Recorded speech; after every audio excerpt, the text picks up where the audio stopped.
So that was a really good point. What I want to know, and this is another one that's not written down, but as you talk, I think of more questions because it's interesting. What's the hardest course you've ever run, and who's? This is difficult to say because when you play against a footballer, you could say who's the best footballer you've ever played against. Who's the best runner you've run with or run against? So two questions there. Course is a tricky one because there's a few that sort of spring to mind, but I don't think it was necessarily the course. I think it's more the occasion, to be honest. So, the Worlds in Edinburgh was quite a difficult course, and it was more from the point of view of the fact that I was facing, the best athletes in the world, and it was my first time running for GB, and I got carried away a little bit, basically. I let the occasion get to me, not just during the race, but before the race, where I was sort of too busy kind of not taking it as seriously as I probably should have, and just letting the whole thing just get the better of me rather than actually, doing what was best for me at the time. And so in terms of the course itself, it probably wasn't more one of the difficult ones, but I ended up coming like 91st or something like that out of about 110, something like that. And I should have been much higher, but I wasn't there mentally and physically. I'd spent myself before. One of the most difficult courses, if I really had to pick one, Parliament Hill is always a real interesting one. It starts with like a massive climb, and it's continually hilly, continually muddy. It's a real good course, but I kind of enjoy that as well, to be honest. It's kind of, I prefer it. For some people that would be the most difficult course, but for me I enjoyed it because, like, within my training, it kind of goes back to that, is, I would do a lot of hill runs and hill sprints and doing some, work around a loop that was off-road with undulations, and, it's a bit different as well. It comes back to like the track stuff. You think about track running, your foot kind of is much more balanced when it lands, because you haven't got those sort of little, micro movements happening because of uneven surface. Whereas with cross country, you have, because it's not flat. Up, it might be going up, down, left, right, grass, mud, water, concrete to some extent at points where you've got to go across sort of like, 2-3 things, jumping over logs into sands. Like there's so much that goes on in cross country. So yeah, Parliament Hill was always an interesting one, is what I would say. Really tough hilly course. And then from a running perspective, like I'd probably say a guy called Dave Forrester. He was kind of someone that was always just in front of me when it comes cross country. So he was kind of always, I think, my aim to kind of, that set the benchmark. I think for our age group going through, Dave was always the most consistent out of any of the lads. There's another guy called Simon Horsfield that was always up as well, but I felt that Dave was always just that little bit stronger, and it was always difficult to beat Dave. I'm not even sure whether I beat Dave throughout my career, to be honest. I was always very close. I remember finishing second to him at English schools. I think that was the closest I'd potentially come to beating him, but he was a top athlete. So yeah, I would say with Dave. He doesn't run anymore, funny enough. He's another one that left, unfortunately. But yeah, I'd go for that, I think. Okay, good answers. So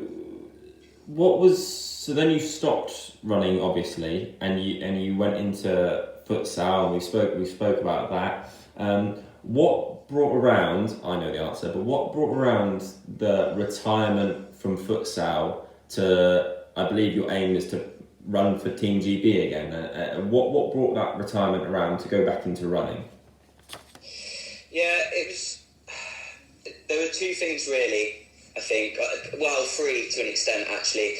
One was, obviously, as you know, I had sort of these England trials with futsal. We could go down the road of what England futsal is like at the moment, but they were kind of the warning signs for me at that point. And we're talking, when I think that was like a good year before I stopped playing futsal.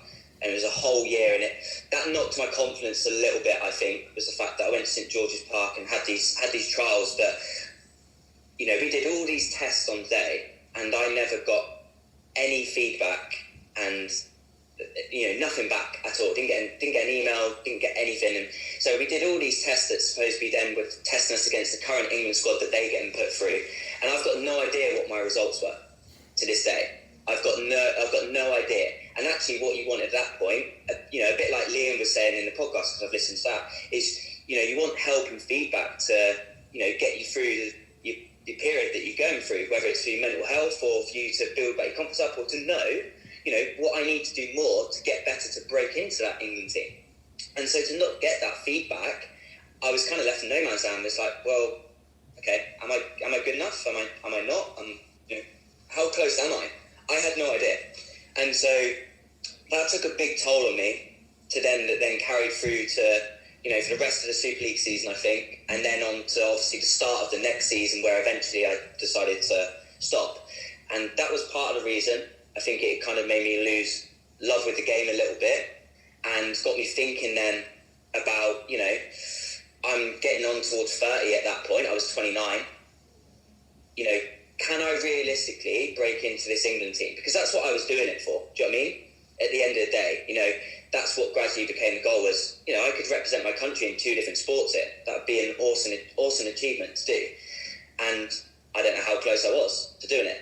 So I ended up speaking to Cookie and calling him up about it to find out, what he thought about me as a player, because I respected his opinion. He was obviously one of the best players in the league and the best players in England. And he would then know, how close I potentially was. And I'm sure he won't mind me saying this, but his, thing was, unfortunately, it's a young man's game. And, I wasn't a young man. I was 29 at that point. So it made it more clear to me that it was going to be so difficult to break into that England side. And then it come back to, well, what am I now playing futsal for? Am I enjoying this? Do I want to put the effort in of going up to Manchester, Tranmere, York, wherever it might be, that takes, Saturday and Sunday out of your life? Also the fact that, like you say, you classed Liam and stuff as elite athletes. Us at Salisbury, we weren't getting paid to do this. If anything, it was costing us money to go to these places. And, instead you could go and play Wessex football and be paid to do it. And it was, do you know what I mean? It was a horrible situation to be in, because it then come down to your, complete dedication of the sport, about, how much you really loved it and what you were getting out from it. And unfortunately, I got to the point where I wasn't getting what I wanted out of it. And actually I was better off, just relaxing and enjoying my weekends and spending time with, friends, family, girlfriend, whatever it might be. But I love sport. So it's, what am I going to replace it with? And so it then come back to, well, could I still do athletics? What was my opportunity? Could I break back into Team GB? And what was more realistic? Now, at the time, Team GB was more realistic, and I still think it is. I think with everything that's gone on with the England side now, it's clear that the right decision was made from that point of view. But, I'm 2 years into doing my athletics now, and it's such a hard task to do it. I'm 31 now. And it's still an opportunity for me to do it, but it's going to be so difficult for me to get back to that point.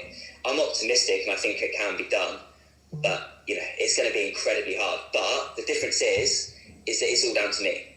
Whereas with England futsal, it was someone's opinion.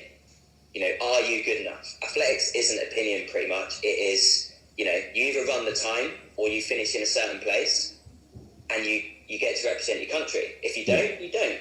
It's pretty much as simple as that. There's a little bit of grey area line with that as well, but that's pretty much 99 times 100. That's how athletics works. So it's just about me putting the graft in and doing that, and that's why I kind of left futsal, was to go back to athletics. So I'd had a good 5-6 year break, and there was an opportunity there, and a challenging one for me to try and break back into Team GB side, and only time will tell whether I'm going to be able to do it, but I'm enjoying it. That's a good thing. And I'm probably back to a good standard of shape compared to what I thought I might be at this point now.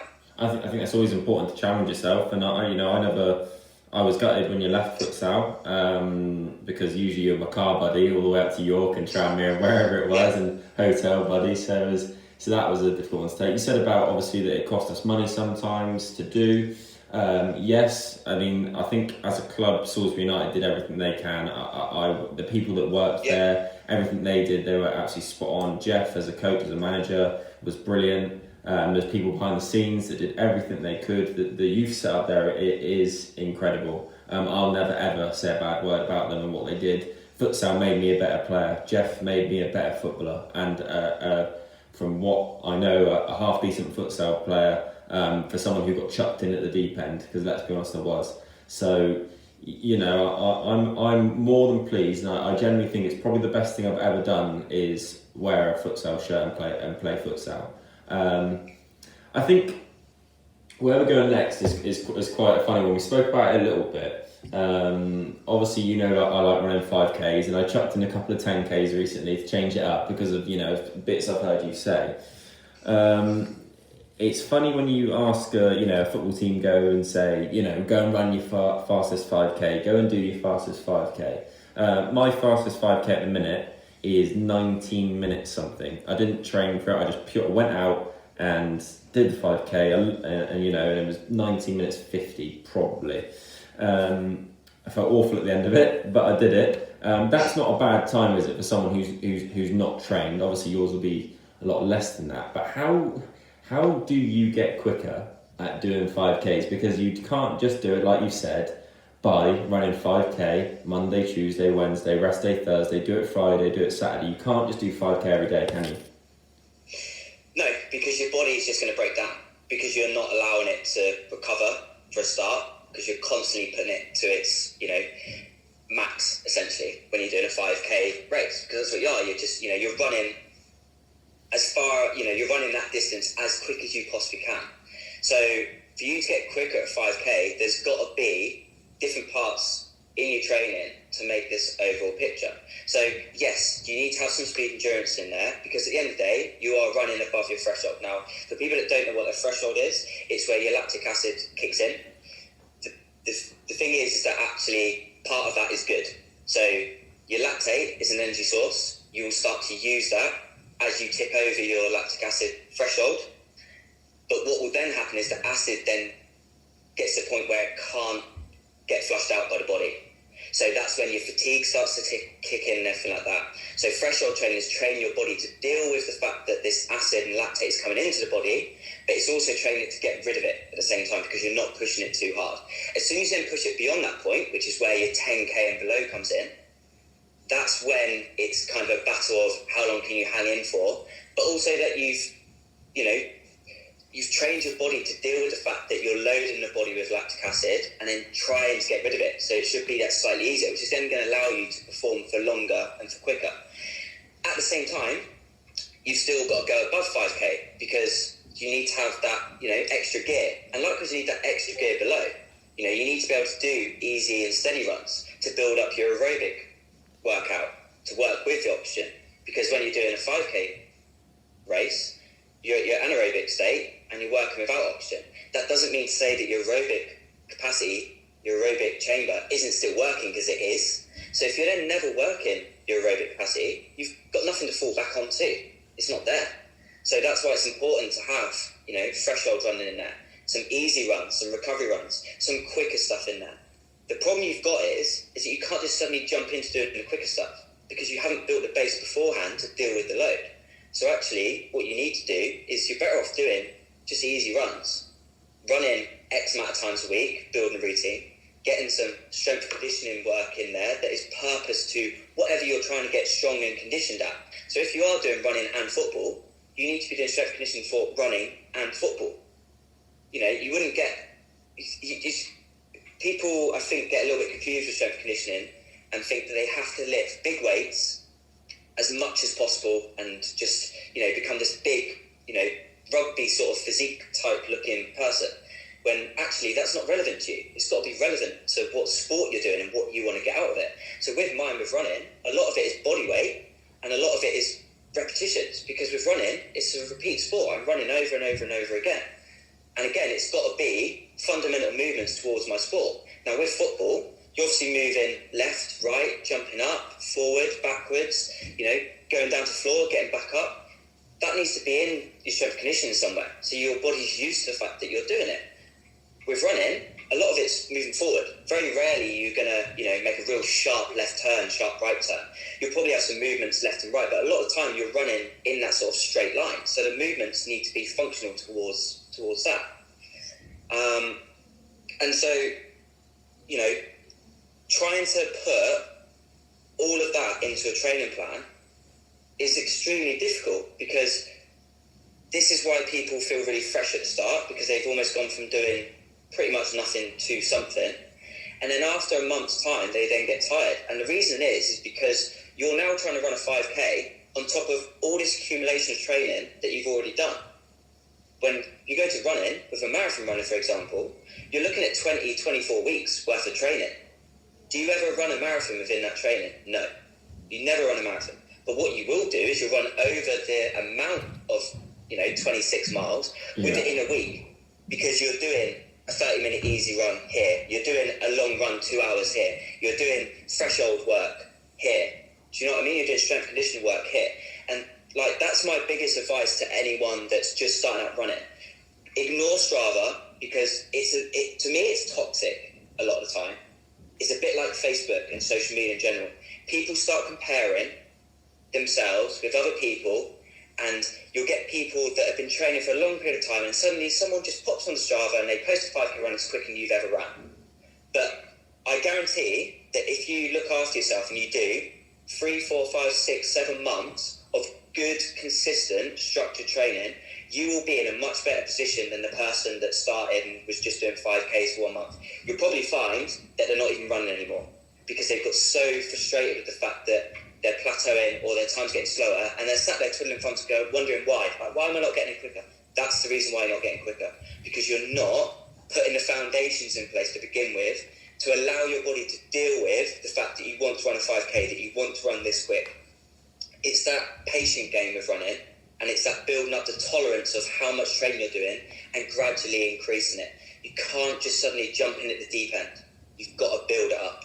Brilliant. No, I think that's spot on. So we've got a couple more things to talk about. We've got injury prevention stretches, but just before we go on to that, I want to talk about the mental side of running, because this happens to me a lot. There's times where I'm running, and in football and in running, I feel like I'm mentally strong. There's times where you want to give up. There's times where you think, "Oh, I've only done half of what I'm supposed to do today. I don't think I'm going to be able to do this." But there's a film I watched, I can't remember what it is, but he sort of runs into a brick wall, and he stood there, but in fact he's still running, and then he smashes through it. Running it must be massively mental, surely, is it? Huge. Because, for a start, right, if you think about from a football, rugby, any of the team games, you play a game, a match, probably once a week, maybe even 2 sometimes. Now, if the game doesn't go how you want it to, and you lose, you've got an opportunity to put it right in the next 3 to 7 days. Running doesn't work like that, and this is why it comes back round to the 5K run every single day.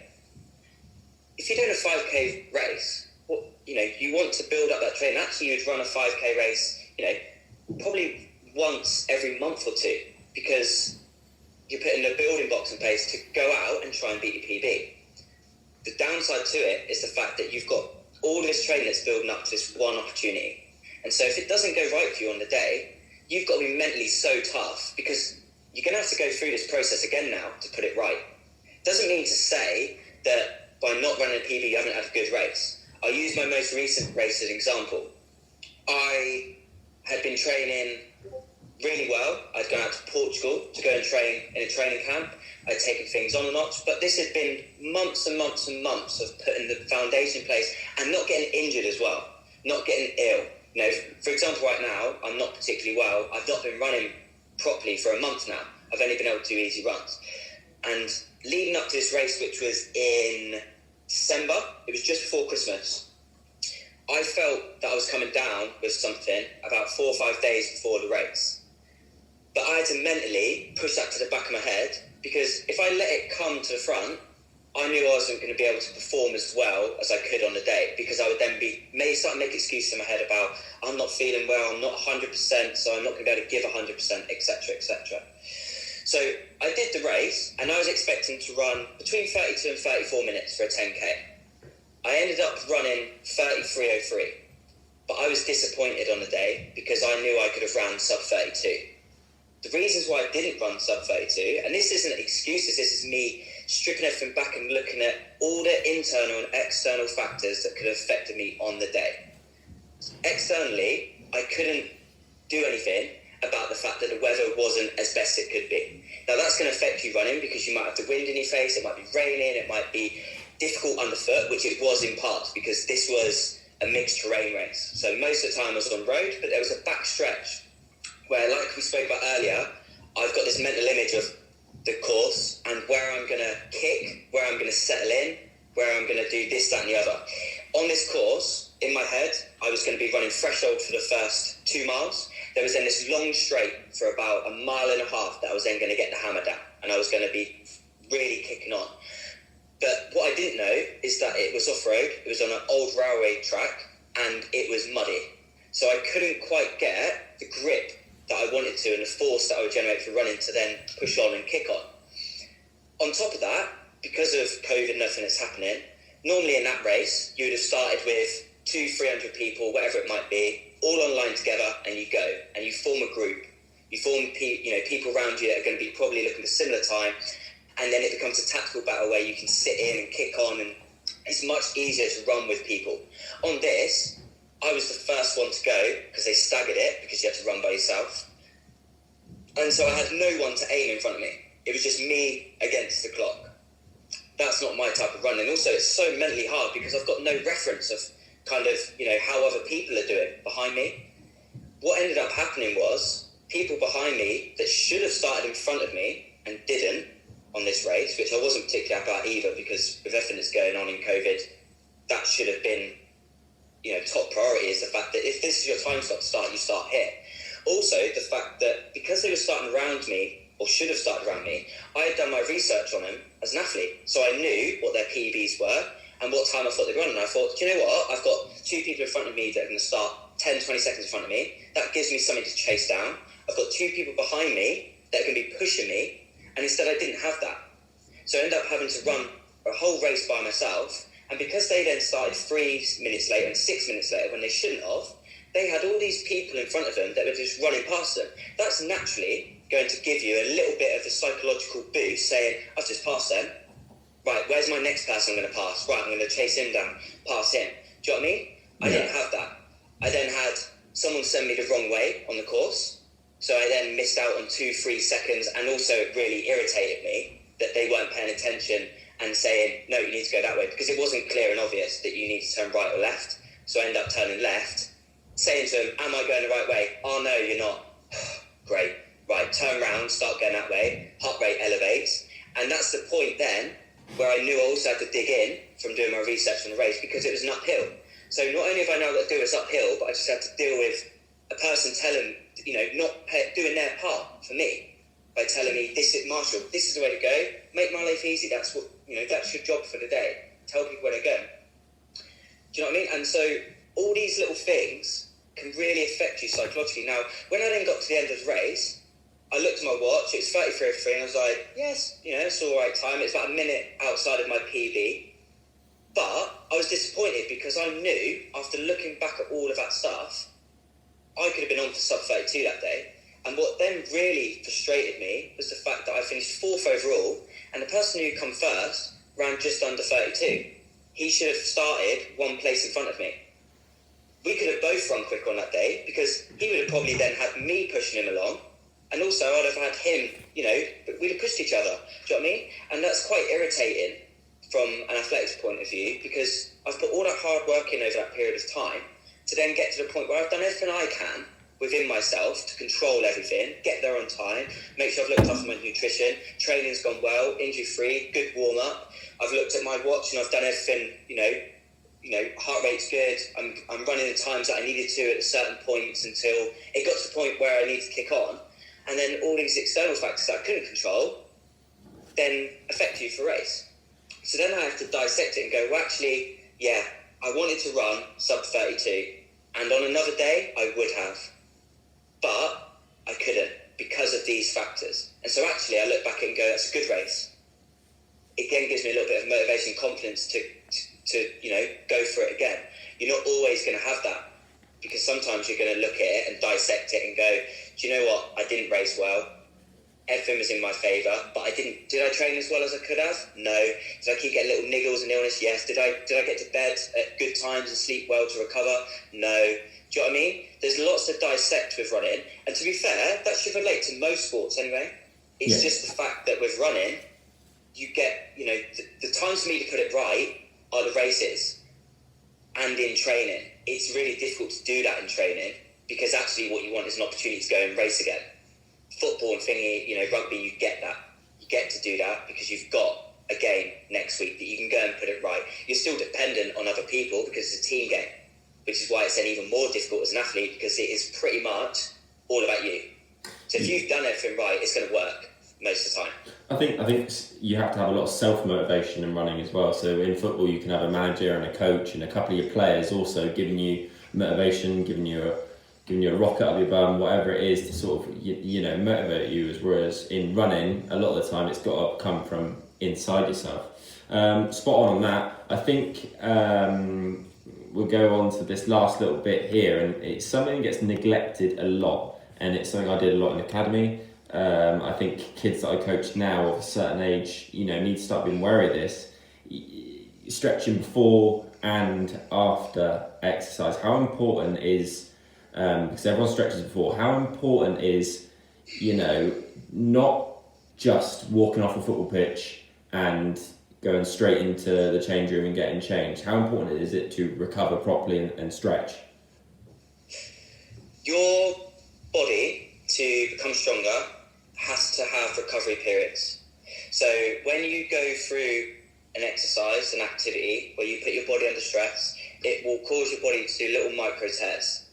Now, with those little micro tears, what you want to do is encourage the body to look after them and to realign. And then what they will then do is, as they then stop becoming a tear and they go back to being a muscle as such, they recover in the right way, but also they come back stronger. Now, if you don't do your warm-up, cool-down, flexibility and mobility, you could end up causing yourself injury. The problem you've got is that people see stretching as just flexibility. It's not. So after a cool-down, you shouldn't be stretching for flexibility purposes, because you put your body through that trauma. It's then had that micro tear. So if you then try and do flexibility, what you end up doing is making that micro tear into a bigger tear, and you can end up tearing something and becoming injured. So actually what you're doing after a session for your cool down is you're actually stretching for realignment to encourage the muscles to go back stronger, so that then when you next come round to a session, they're in a much better position to deal with the load you're putting through, and you kick on again. With a warm-up, again, you don't want flexibility, because what you don't want to do is make that muscle longer and then put it through a load of stress. What you actually want to do is have a bit of mobility and encourage the muscles to get moving. So you want that dynamic mobility, flexibility stuff of doing some running drills, some quick feet type stuff, a few little sprints or strides, a little bit of walking, a little bit of running, whatever it might be. And it then has to relate to your sport. So with football, there's a lot of kicking motion. So you need to go through that in your warm-up for mobility purposes, because as soon as you had a ball, that's a weight. You're kicking something that's got some degree of weight to it. It might be minuscule with a football. With futsal, it's more, because obviously the ball's weighted. But if you just go straight, and I see kids just run up, get a ball, start smashing it in the goal, smashing it in the air, it's only going to end one way at some point. And as you get older and older, that risk is higher. Especially when you start to get to kids' age where they're around that 13, 14, they're starting to go through puberty, they're starting to go through their growth spurts. And I was one that got it where I got, what's it called? I forgot what it is now.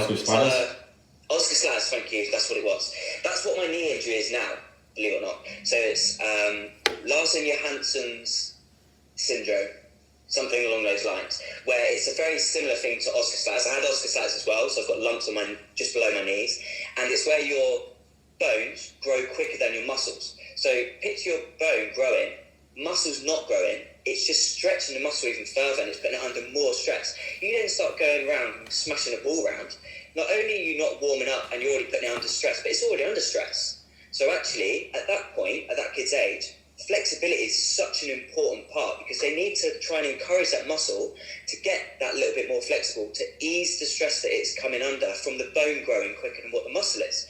Now, if you can do that before that point, and not necessarily, stretching to get more flexible with kids from, 9, 10, 11, but if they know how to stretch and the reasons why they're stretching, the things they should be doing, you're building up good habits. When it then comes to 13, 14, it doesn't mean to say that they're never going to get something like Oscar slats, but what you will do is you'll be able to manage it much better, something like that. What they then need to do is then obviously go away and put a separate flexibility session in their training. So I've worked with people like Finn and Kian, that you've worked with as well, where they're at Bournemouth Academy, and gone away and worked on their running stuff. Some of the running issues that they get in their biomechanics is because they are so tight, especially around the hip area. Hips are huge in running. You run in football. Yes, you've got your movements left and right, but you're still doing running. And so the better your running mechanics are, the less energy you're going to use, the quicker you're going to be, and you can deal with then, injury prevention by looking after that and looking after your flexibility and going putting in purposeful sessions to increase your flexibility. That doesn't mean then you go and stretching for 5-10 seconds, which is what you would do for alignment purposes for cool down. It doesn't mean, say, you're doing dynamic flexibility where you're doing running drills and you're trying to get the body moving and not holding a stretch, but you're actually purposely holding a stretch to keep it in a position and encourage the body that you're putting under a little bit of pressure. And so actually what I need to do here is go a little bit. I need to get that little bit more flexible to deal with it. And over time, your muscle memory will get used to that. But there's a right time and a place and various different parts of flexibility, mobility that you need to do. Yeah, I think that's a good answer to it. So, it's something I'm trying to bring in, the dynamic stretches before, like you spoke about, and then after, it's so important. So finishing off now, what's next for you? I know you stream on Twitch, because I'm part of it sometimes. I think that might be a good one to plug now. And then what next for you in sport? So from a coaching point of view, I've kind of come away from football in terms of coaching football now. I'm working with Danny Flitter, Andover, I've got to get this right now, Andover Football Training Centre. Yeah, that's right, AFTC, yeah. So I'm helping Danny out with that, taking some of his younger groups, sort of like under 6, 7, 8, and really enjoying that, because it just means I can just concentrate on coaching, to be honest. And it's been quite good from that point of view, because Sean, that there was the guy that owned We Make Footballers, Perry that was then Pezzers, and then Danny that was Andover Football Training Centre. They all work in completely different ways. And what it goes to show for me from a coaching point of view is there is no sort of perfect way to coach or perfect philosophy. And for me, it's quite nice, because it means I can take a bit from there, a bit from here, a bit from there. Danny is completely different to Perry in terms of coach. It doesn't mean to say that either of them are bad coaches, because I like what they both do. But from my point of view, people that always go to one place to get coached, I'd actually encourage them to go to somewhere else as well, because it's with your training, you need to improve your team game. You need to understand tactics. You need to learn how to be a defender. You need to learn how to be an attacker, winger. You need to learn ball skills, passing, movement. Do you know what I mean? And so with the great will in the world, I wouldn't have said that, Pezza Street Soccer offers all of that. Having been a coach there, doesn't mean to say what they're doing isn't good, because it is. It's great for ball mastery. It's good for ball skills, individual stuff. But for me, you don't learn the football tactics side there, because you're free to go and express yourself. Do you know what I mean? Because it's not that environment, for it, which is fair enough. Likewise with somewhere like Danny's, a lot of it's more around team stuff. There is individual stuff, don't get me wrong, but it's much more around team shape and knowing when to pass and different types of passing. They still do some ball skills, but they don't do it to the same extent as what Pezzers would do. Do you know what I mean? So why not go and do a little bit of that, a little bit of this? And it doesn't mean to say you have to go and do those two companies, but that's where like a one-to-one coach would come in to work on individual aspects. That's where you come in to go and look at YouTube videos and watch matches to understand the game. And so that then translates back to what you touched on with my gaming. I'm an avid gamer, and people kids a lot, this generation, for being on their Xbox and all that kind of stuff a little bit too much. You know, I actually find it as a real good release for a social aspect right now, because, you know, I can't go and see mates at the moment, but I can see them online. It's also teaching you, you know, a bit of hand-eye coordination and teamwork and tactics and stuff. Do you know what I mean? There are good things to gaming as well. And, you know, we've got 16 of us now that play in this FIFA league. It's stressful because none of us like FIFA particularly, do we? Let's be honest. But we get good banter out of it, and we get to socialise, and, you know, that's kind of my downtime, my hobby, in a way, to go and do that gaming side of things. You know, I'm not a massive reader like, you know, I know Perry's a massive reader, isn't he? Loves his books. I'm not a huge reader. I'd much rather sit and watch something, or or go and do something. And so, you know, that's kind of where I'm at with everything. In terms of me as an athlete, to kind of finish off on, I'm just, you know, still aiming towards trying to wear a GB vest some way, somehow. Ideally, I would love to do it in cross country, because that's where I left it off. It's going to be incredibly difficult to do it, but with my, you know, work with Keith, who's my coach, it's a realistic goal, but it's going to be incredibly hard, and I'm going to have to be incredibly dedicated to get to that point. And there's going to be ups and downs like everything. And also, you know, time's not necessarily on my side now, being 31.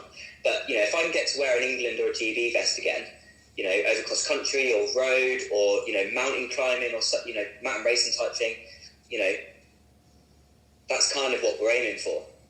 And that's kind of where I'm heading towards with that side of things, and just continuing my coaching development as an athletics coach, running coach, and lifestyle coach to an extent.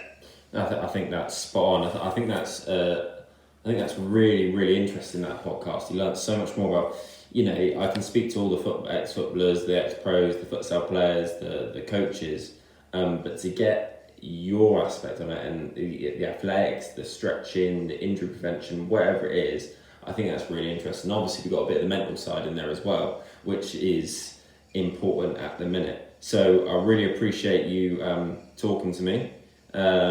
What's your Twitch name again? I think it's PBX coaching at the moment. It is PBX coaching. So I think it's I think it's actually my PB coaching thing. I think PBX coaching. If you want to come watch, I wouldn't have said it's kiddie friendly, if I'm honest, but well, they can watch me play FIFA. Yeah, absolutely. Not Pro Gamers is our Facebook one, isn't it? Yeah, not we Pro play Gamers. our FIFA games, but yeah, my Facebook for my coach is PB Coaching, and then Full Potential is also another one to have a look at. It's who I work with closely. I work with people that are in like Dubai. I've got a lady in America as well that I work with. So it's not just, you know, I've got people in Andover that I work with as well. But, you know, if anyone is doing running, by all means reach out to me, and hopefully they listen to this, because it should give them a good sort of understand of maybe where they could improve. Yeah. And maybe why they're not improving it. You know, it's not just a 5K. This goes for everything. You know, with cross country, like I said, I would need to do some hill work. I would need to do some off-road work. You know, you've got to think about it from that training point of view. What are you trying to train for? And if it is 5K, it doesn't mean you just run 5Ks. All you're going to do is, unfortunately, you probably will end up getting injured, and you'll probably plateau, and you'll probably end up falling out of love with what you're doing. You probably won't enjoy it much anymore, unfortunately. So it's about that kind of thing as well. It's just, you know, do stuff you love in a way, and how are you going to get the most out of it? Absolutely. Well, thank you very much.